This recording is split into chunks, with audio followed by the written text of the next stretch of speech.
Alors quand j'ai commencé à peindre ces fresques, j'ai pensé à trois séries de fresques en fait. J'ai pensé tout d'abord que je faisais à l'entrée des fresques qui rappelaient notre mémoire préhistorique africaine et européenne. C'est-à-dire on a aussi bien les fresques du Tassili que les grottes de Lascaux ou Altamira ou même la grotte Chauvet et la vallée des merveilles. Parce que ça c'est notre mémoire très ancienne. Et puis dans la cafétéria, ce qu'on appelle la cafétéria, c'est une mémoire orientale, c'est-à-dire l'Inde, l'Extrême-Orient, la route de la soie. Et puis dans la deuxième partie de l'entrée, ça serait plutôt l'époque d'une renaissance des peintures en Italie, peintures célèbres des chapelles, et également des chapelles de notre région du XVe siècle, très très belles chapelles peintes de la région. Donc c'était trois mémoires différentes que j'ai voulu réaliser, disons réaliser à la mémoire de ces artistes qui n'ont pas laissé de signature. Voilà.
Ce qui est intéressant quand j'ai peint la fresque, c'est-à-dire que j'avais toute cette préparation en tête et qu'après j'avais plus besoin de dessin, de copier. J'étais en roue libre, on pourrait dire, et comme un danseur qui a appris ses pas et et qui s'élance.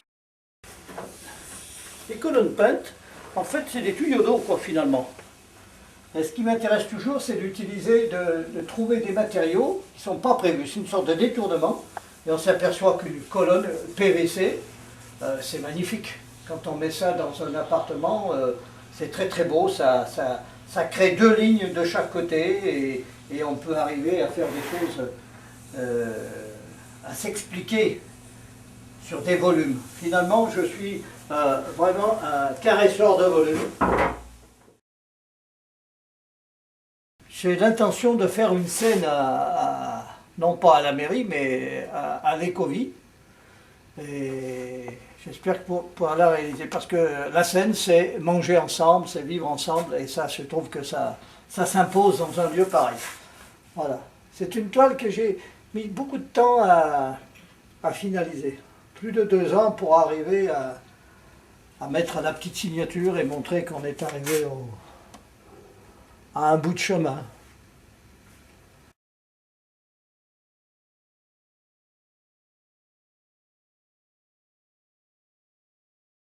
Et premier essai avant de peindre le ciel. Alors, ça veut dire que j'ai un dessin et j'écris un texte.